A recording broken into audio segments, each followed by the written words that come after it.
오늘 하나님의 말씀은 사도행전 1장 9절로 11절 말씀, 제목은 예수님의 승천과 재림 약속이다 라는 말씀을 가지고 함께 은혜를 나누시겠습니다. 고대 그리스작가 호메로스가 있습니다. 이분이 쓴 오디세이라는 서사에 보면은 오디세이가 쓴 라는 서사시에 보면은 이런 말씀이 있어요. 멀리 전쟁터로 떠나는 남편을 기다리는 부인의 이야기가 나옵니다. 남편은 전쟁터에서 오랫동안 생사가 불분명한 채 싸움을 하다가 배를 타고 돌아오고 있었습니다. 부인은 남편의 생사를 모르죠. 남편은 생사를 모르는 거예요. 그래 20년이나 기다리고 있었는데 주위에서 이제 남편은 전쟁터에서 죽었으니 구원자들의 청혼을 받아들이라고 강요를 했습니다. 하지만 부인은 남편이 살아서 돌아올 것을 굳게 믿고 기다리고 있었습니다. 그래서 남편 끝까지 기다리기 위해서 한 가지 지략을 생각해냈습니다. 그것은 자기 방에 큼직한 뱃들 하나를 차려놓고 그리고 이제 넓고 고운 천을 짜기 시작을 합니다. 이 여인이요. 그리고 구원자들에게 내가 남편을 위해서 수의옷, 죽은 다음에 입히는 수의옷을 하나 완성할 때까지는 나와 결혼하고자 싶어도 기다려 주시오 그랬다는 거예요. 그러고 나서 부인은 낮이면은 큼직한 뱃들로 배를 짰다가 밤이면은 횃불을 꽂이 횃불을 꽂아주고 그것을 다시 풀기를 반복을 했습니다. 부인은 이렇게 지략을 써서 끈질긴 청혼을 일단 막았습니다. 부인은 이렇게 시간을 끌다가 마침내 기다리던 남편이 돌아와서 다시 행복하게 살았다는 그런 이야기입니다. 우리네 인생을 살면서 기다려야 하는 일들이 참 많이 있습니다. 만약 돌아온다는 보증, 확신만 있다고 하면은 기다릴 수가 있죠. 한편으로 힘들지만 한편으로는 기다려서 좋은 일이 얼마나 있잖아요. 희망을 가지고 기다리죠. 우리 기독교인 성도들이 기다려야 할 것 중에서 가장 중요한 것은 뭔가 하니 예수 그리스도의 재림을 기다리는 거예요. 이게 가장 희망이죠. 베드로는 주님의 행방을 몰랐습니다. 행방을. 그래서 주여 어디로 가시나이까? 그랬잖아요. 베드로가요. 쿠오바디스 도미네. 그러나 주님은 나중에 내가 가는 곳에 그 길을 너희가 알리라. 그렇게 말씀하셨어요. 십자가 죽음의 길을 지나 부활하고 승천해서 하나님 보좌 우편에 앉은 것을 그것이 예수님의 행방이에요. 우리가 어떤 사람의 행방을 묻는 것은 그 사람의 존재성을 묻는 거죠. 예수께서 부활하신 후에 하늘에 올라가셨다라고 성경은 말씀하죠. 그리고 하나님 보좌 우편에 앉으셨다. 바로 이 말은 예수께서 살아계신 곳이 바로 실존하는 천국이라는 사실이에요. 그리고 예수의 승천 장차 그를 믿는 성도들의 영원한 승천을 예고하고 보장하는 진리입니다. 에베소 2장 5절 6절에 보니까는요. 허물로 죽은 우리를 그리스도와 함께 살리셨고 너희가 은혜로 구원을 얻을 것이라 또 함께 일으키사 그리스도 예수 안에서 함께 하늘에 앉히시니 이런 복이 어디 있어요. 이것은 그리스도인들이 누릴 하늘의 시민권이죠. 빌립보서 3장 20절에 보면 그랬죠. 오직 우리의 시민권은 하늘에 있는지라 거기로서 구원하는 자 곧 주 예수 그리스도를 기다리노니 그때 영광의 몸으로 우리도 변화된다 그랬어요. 빌립보 3장 21절을 가볼까요? 보면은 그랬죠. 우리의 낮은 몸을 자기 영광의 몸의 형체와 같이 변케 하시리라. 이 그림이 참 너무 잘 그렸어요. 보세요. 이 무덤 있잖아요. 낮은 몸은 무덤에 들어가서 썩어요. 근데 이 낮은 몸을 부활시켜서 하나님 낮은 몸을 영광의 몸의 형체로 변하게 하신다는 거예요. 이런 복이 우리 기독교인들에게 있는 거예요. 우리도 이제 예수님 부활했기 때문에 우리도 부활하게 되는 거죠. 낮은 몸이 영광의 몸 형체로 바뀌어진다. 그러면은 이런 배경 속에서 첫째, 예수님의 하늘로 승천하심을 좀 볼까요? 사도행전 1장 9절에 보니까 이랬죠. 이 말씀을 마치시고 저희 보는 데서 올려가시니 구름이 저를 가려 보이지 않게 하더라. 올려가셨다는 뜻은 하늘로 가셨다는 말 아닙니까? 11절 하반절에 보면은 하늘로 올리우신 이 예수라 그랬어요. 하늘로 올리우신 예수. 10절과 11절에 하늘이라는 말이 4번이나 반복해 나옵니다. 제자들은 예수께서 올라가시면 하늘을 쳐다보고 있었죠. 그때 신호집은 두 천사가 어찌하여 서서 하늘을 쳐다보느냐. 11절 가볼까요? 이제 두 천사가 너희 가운데서 하늘로 올리우신 이 예수는 하늘로 가심을 뿐 그대로 오시리라. 이 재림 얘기하시는 거예요. 그대로 오시리라. 이게 재림의 약속이죠. 예수님의 재림의 약속이에요. 얼마나 귀해요.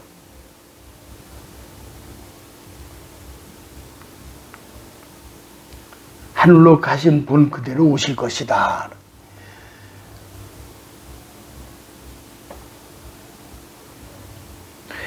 예수께서는 부활 후 40일 동안 제자들과 함께 지내셨죠. 그리고 하늘로 올리셨어요. 마가복음 16장 19절에 보니까는 마가복음 16장 19절이요. 주 예수께서 말씀을 마치신 후에 하늘로 올리우사 하나님 우편에 앉으시느니라. 누가복음 24장 50절 51절에는 예수께서 저희를 데리고 베다니 앞까지 나가사 손을 들어 저희에게 축복하시더니 축복하실 때 저희를 떠나 하늘로 올리우시니 그랬어요. 예수께서 하늘로 곧 승천하고 올라가셨다라고 한 것이 사실이 되었어요. 이제는 구약은 말할 것도 없거니와 신약에서도 하늘이라는 말이 284번이 나옵니다. 284번이나 나옵니다. 물론 여기에 나오는 하늘은 결코 죄 때문에 오염되고 늙어가고 있는 처음 하늘과 처음 땅이 아닙니다. 또 혹은 뭐 대기권 우주를 말하는 것도 아니에요. 예수께서 올라가신 하늘은 하늘과 하늘들이 하늘, 곧 바울이 갔다 온 셋째 하늘, 삼층천을 하늘 얘기하는 거예요. 삼층천 가볼까요? 이렇게 우리 첫째 하늘은 대기권, 둘째 하늘은 우주, 행성과 유성과 항성 있는 거 지나서 셋째 하늘, 요가 이제 천국이에요. 예수님은 천체들이 있는 하늘을 지나서 하나님 보좌가 있는 곳으로 올라가셨던 거죠. 그것은 곧 예수께서 본래 계시던 장소죠. 셋째 하늘, 하늘 성소. 그래서 성경에는 하늘이 열릴 때 그런 말이 많이 나오잖아요. 하늘이 열리잖아요. 하나님의 아들이 세상에 내려오셨다고 했고, 하늘이 열릴 때 하나님의 계시가 나타났고, 하나님 음성을 들렸고, 하늘이 열릴 때 이는 내 기뻐하는 자라. 하늘로부터 성령이 임하죠. 그 하늘로부터 하나님 진노도 내리죠. 그 하늘로부터 축복이 임하죠. 그 하늘은 천사들이 사는 곳이라 했고, 사도 요한은 요한계시록에서 하늘이 열릴 때 그 천사들을 보았다고 했죠. 그러므로 예수께서 올라가신 하늘은 우주과학자들의 연구 대상이 되어 있는 뭐 유성, 행성, 항성 세계를 말하는 것이 결코 아닙니다. 예수께서 올라가신 하늘은 예수님의 아버지비라고 하셨죠. 결코 예수님의 승천은 다른 어떤 피조세계로 가신 것이 아닙니다. 그는 하늘에서 지구로 내려오셨고 지구에서 하늘로 올라가셨어요. 지구에서 인류의 속죄사역을 완성하시고 지구에서 부활하시고, 예수님의 승천은 오늘날 과학자들이 띄우는 인공위성처럼 뭐 카운트다운 1단계, 2단계, 로켓 발사, 지구 탈출, 궤도 지임 등 복잡하고 까다로운 과정을 거의 필요가 없어요. 이런 로켓도 이런 게 아니에요. 왜냐하면 왜냐하면 예수님 창조주 자신이거든요. 모든 법칙을 만드시고 통치하는 분이에요. 그러므로 그는 만유인력의 법칙에 아무런 제한을 받지 아니하셔요. 하나님 보좌에서 승천하신 거예요. 보좌로 승천하신 거예요. 예수님이 승천이 가지는 가장 중요한 의미는 성도들의 궁극적 상황을 보여주는 거죠. 성도들이 최종적으로 어디서 어떤 상태로 살 것인가 하는 점이죠. 우리는 불경 하늘나라로 옮겨가야 할 것입니다. 영혼도 육체도 마찬가지예요. 우리가 영원한 살 처소는 지상이 아니에요. 천국입니다. 그것을 보여주는 것이 예수님의 승천이에요. 예수님의 승천은 우리의 삶의 나침반입니다. 우리가 어떤 것을 바라보며 살아가는지, 무엇의 삶이 어떻게 살아가는지를 가르쳐 줍니다. 우리는 하늘나라로 목표로 살아가야 합니다. 재물을 쌓으려면 하늘나라 쌓아야 합니다. 집을 지으려면 하늘나라에 지어야 합니다. 어떤 사람들은 지구 역사는 영원하여 지상에서 천국이 이루어진다고 합니다. 이 여호와의 증인들이에요. 이단자들이 그런 주장을 합니다. 또 유네스를 주장하는 순환적 역사관을 가진 사람도 그런 어리석은 생각을 합니다. 역사는 돌고 돌고 돌아 영원히 계속된다. 달라지는 점이 없을 것이다. 그러나 성경의 가르침은 분명하게 역사는 시작 있고 마침이 있습니다. 창조가 있고 종말이 있어요. 종말이 되면 현세의 모든 것들은 다 사라집니다. 지구도 천체도 현재의 모든 피조물도 다 사라져요. 그리고 전혀 새로운 세계가 시작되죠.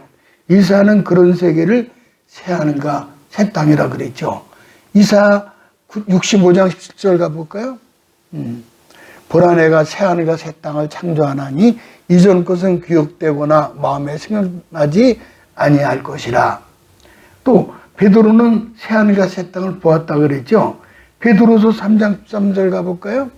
베드로가 우리는 그의 약속대로 의에 거하는 바 새하늘과 새 땅을 바라보도다. 아멘. 사도 요한도 요한계시록 21장 1절에 또 내가 새하늘과 새 땅을 보니 처음 하늘과 처음 땅이 없어졌고 바다도 다시 있지 않더라. 아멘. 이런 새하늘. 또 사도 바울도 그랬잖아요. 아까 말씀드린 대로 삼층전 천국을 구경하고 나서 고린도후서 12장 4절에 보니까는 바울이 낙원으로 끌려가서 말할 수 없는 말을 들었으니 사람의 말로 가히 이르지 못할 말이로다. 사도 바울은 천국을 본 그 황홀함 때문에 평생 행복하게 살았어요. 감옥에 있든 집에 있든 천국만 생각하면 노래가 나오는 거예요. 바울은 몸에 지병이 있었죠. 육체의 가시라고 그랬잖아요. 근데 상관없어요. 병들어 행복해요. 세상이 아무리 좋아도 오래 살고 싶은 생각이 별로 없어요. 천국만 생각하면 그냥 이 세상을 떠나고 싶은 심정이에요. 바울은 단지 세상에서 할 일이 있기 때문에 더 머무를 뿐이라고 그랬어요. 그래서 빌립보서 1장 23절에 이렇게 간증하는 거예요. 내가 그 두 사이에 끼었으니 떠나서 그리스도와 함께 있을 욕망을 가진 것이 더욱 좋으나 그러나 내가 육신에 거하는 것이 너희를 위하여 더 유익하리라. 이 사도 바울이 이런 신앙고백을 그래요. 그러므로 오늘 우리가 사는 집이 좀 허술해도 기죽지 마시기 바랍니다. 상상도 할 수 없는 좋은 우리 집이 하늘나라로 준비되어 있어요. 엄청난 집이 준비되어 있어요.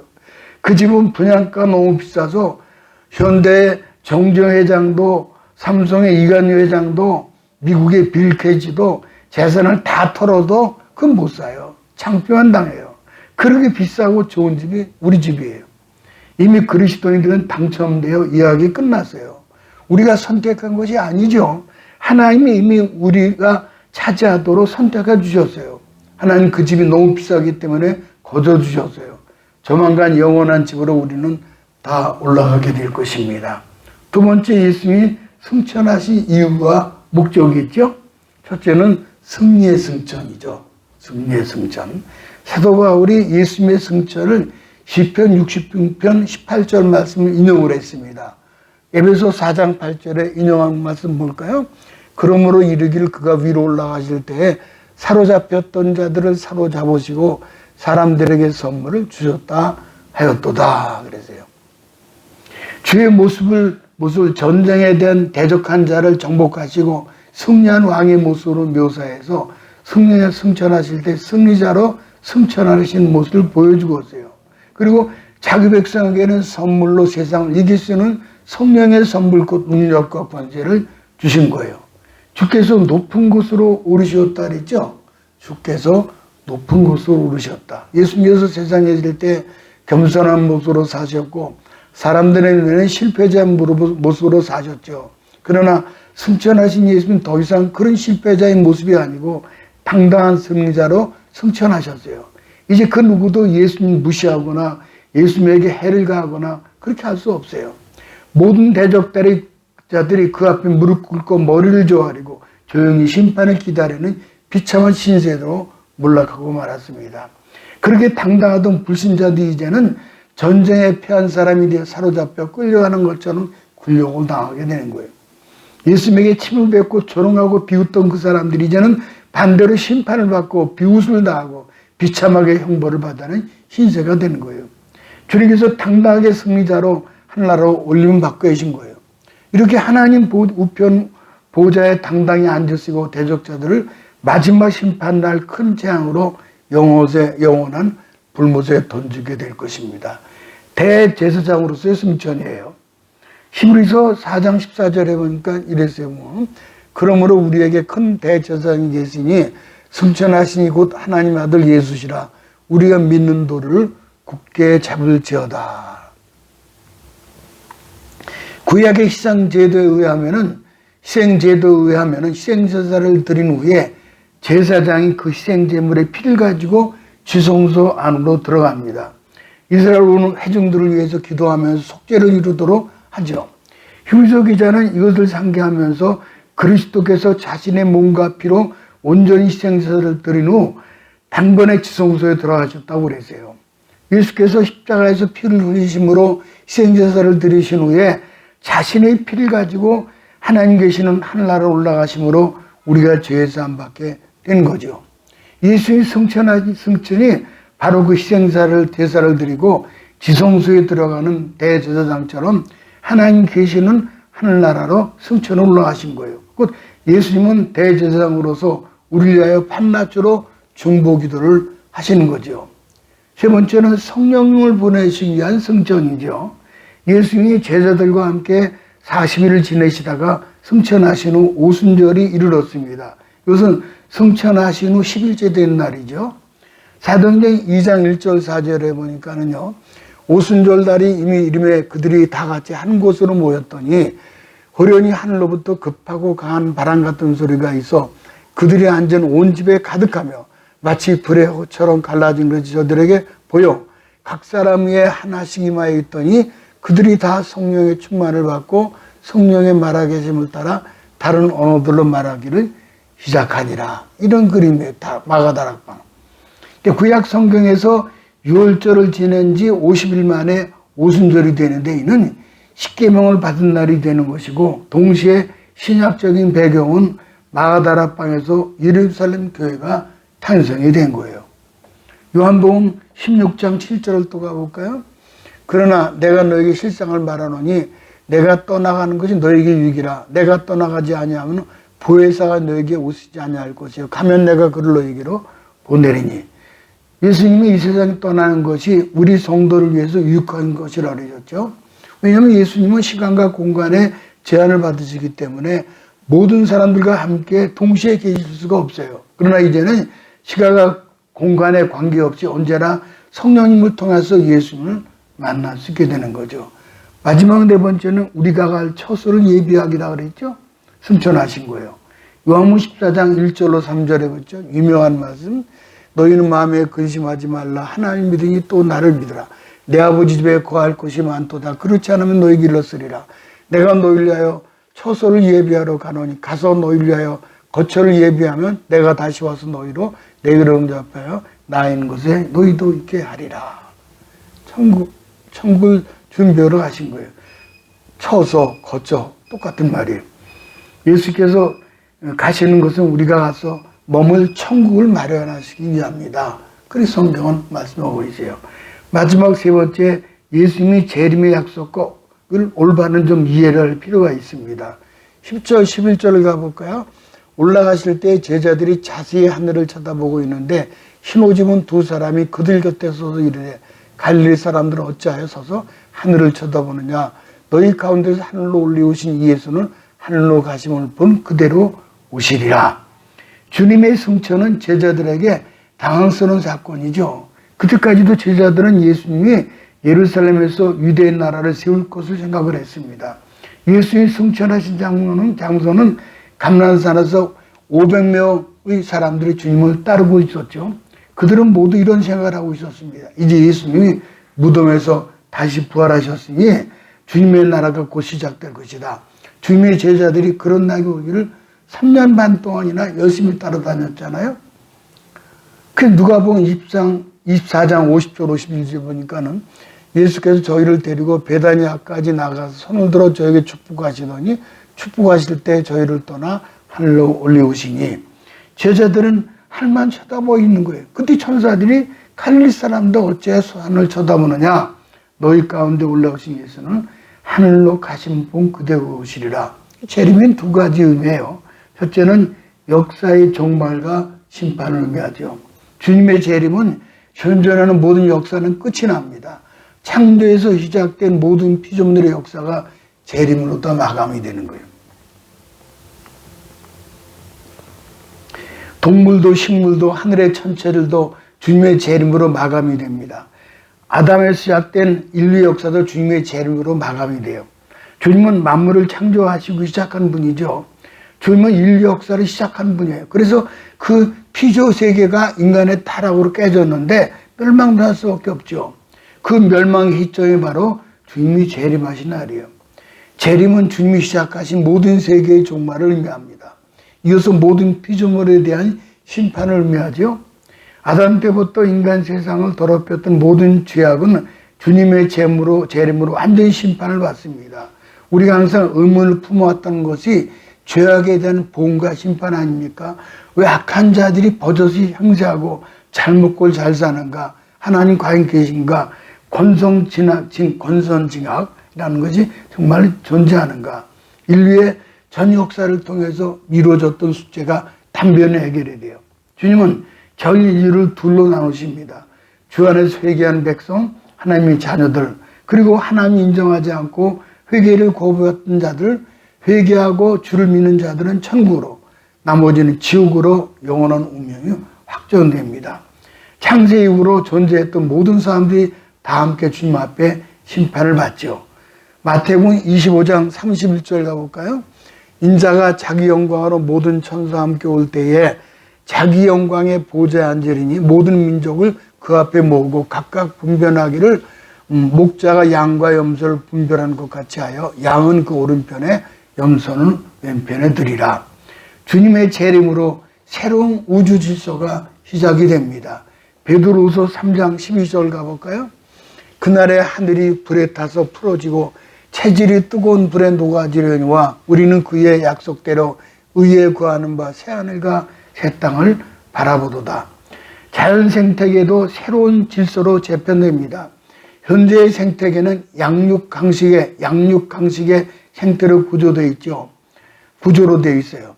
본래 창조 때 모습을 보면 모든 동물은 초식을 하도록 되어 있습니다. 근데 아담 타락 이후로 동물을 잡아먹는 살생의 구조로 변한 거예요. 강한 동물은 약한 동물을 잡아먹어요. 사람은 모든 동물을 보양식으로 잡아먹죠. 근데 새하늘과 새 땅에서는 그런 일이 없어요. 한번 볼까요? 이사야 11장 6절로 9절 보면은 다 같이요.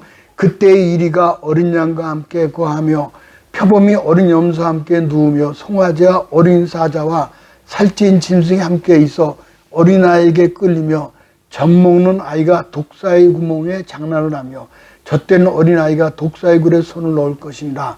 이는 물이 바다를 덮은 것 같이 여호와 아는 지식이 세상에 충만할 것입니다. 전혀 다른 새로운 세상으로 개편이 되는 거예요. 상부상조와 조화 또 공생의 구조죠. 인간 세계도 마찬가지예요. 미워하고 싸우고 다투는 일로 다 사라지잖아요. 서로 좋아하고 사랑하는 만 있습니다. 빈부귀천이 없어요. 거기 가면은 모두 VIP예요. 생계 문제도 걱정할 거 없어요. 모두가 부자예요. 병들고 죽는 일도 없습니다. 영생하는 사람들만 뿐이에요. 이 모든 것이 재림으로 이루어지는 세상이에요. 재림은 이전 세상으로 끝나게 합니다. 그리고 새로운 신천지인지 새하늘과 새 땅이 이루어지게 되는 거죠. 두 번째는 마지막 재림의 올바른 이해지요. 주님이 육체를 가지고 재림하실 거예요. 분명히 육체를 가지고 재림하셔요. 요한이서 1장 7절 가볼까요? 미혹하는 자가 많이 세상에 나왔다니 이는 예수 그리스도께서 육체로 임하심을 부인하는 자라. 이것이 미혹하는 자여 적그리스도다. 그러니까 요한 시대에 영주주의 이단자들이 있었어요. 이게 구원파에게. 그들은 물질은 악하고 영혼만 선한 것이라 생각합니다. 그래서 하나님의 아들이신 예수 육체를 가지고 오신 것을 인정하지 않아요. 혹은 또 유출설해 가지고는 열등한 신이다 이렇게도 얘기해요. 예수님 육체가 있어도 가짜 육체다. 혹은 잠깐 빌린 육체에 불과하다. 부활하신 예수의 몸은 남의 몸이 아닙니다. 천사 같은 임시의 몸도 아니에요. 예수님의 자신의 진짜 육체예요. 우리 부활도 그렇죠. 영혼만 살고 육체가 사라지는 부활이 아닙니다. 그 다음에는 눈으로 볼 수 있게 재림하시죠. 눈으로 볼 수 있게. 이단자들은 예수님의 영으로 오셨기 때문에 아무도 모르게 재림했다고 합니다. 그러나 주님의 재림은 전 지구적인 역사이며 전 인류가 볼 수 있어요. 마태복음 24장 7절을 가볼까요? 번개가 동편에서 나서 첫편까지 번쩍임 같이 인자의 임함도 그러하리라. 그러므로 지금 우리나라에는 자칭 재림주들은 말짱 가짜들이에요. 그 다음에 영광스러운 모습으로 재림하신다 그랬어요. 주님이 처음 오셨을 때 아주 초라한 모습이었죠. 베들레헴 마국간에 또 가난한 목수의 아들로 오셨죠. 그래서 많은 사람들이 알아보지 못했어요. 그러나 재림 때는 달라요. 시편에 기록한 대로 철장 권세를 가지고 이 땅에 오셔요. 데살로니가전서 4장 16절을 가볼까요? 주께서 호령과 천사장의 소리와 하나님 나팔로 치니 하늘로 쫓아 강림하시리니. 이 그림 보세요. 이대로 이루어지는 거예요. 이대로. 부디 예수님의 승천과 재림 약속을 가슴에 새기면서 아멘 주 예수여 어서 오시옵소서 마라나다 그렇게 찬송을 부르면서 그 예수님의 재림을 기다리는 우리 모든 성도가 되시기를 주님의 이름으로 축복합니다.